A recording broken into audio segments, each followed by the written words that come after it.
Summer వచ్చేసింది కదా, so ఇంకైతే మామిడికాయలతో రెసిపీ స్టార్ట్. మరి దాంట్లోనే మేమైతే మామిడికాయ మునక్కాయ పులుసు అండి, అదేనండి కర్రీ అనమాట. సో బాగా తింటాం మేమైతే. అందులోకి ఇది పొడి బాగా ఉంటుంది అనమాట, టేస్టీగా.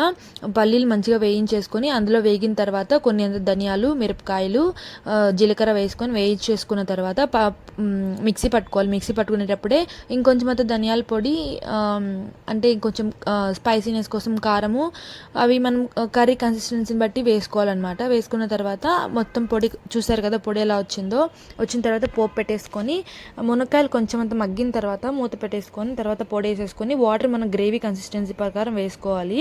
తర్వాత లాస్ట్లో మునక్కాయలు కొంచెం మగ్గిపోయి ఇంకొక 5 మినిట్స్లో మనం కర్రీ అనేది కట్టేస్తున్నాం అనేటప్పటికి మామిడికాయలు వేసుకోవాలన్నమాట. చాలా టేస్టీగా ఉంటుంది. అంతేనండి, కర్రీ అయితే అయిపోయింది అనమాట. ఫస్ట్ టైం చూసినట్టు సబ్స్క్రైబ్ చేసి లైక్ చేయండి, అలాగే సపోర్ట్ చేయండి. కర్రీ మాత్రం తప్పకుండా టేస్ట్ చేయండి, ట్రై చేయండి.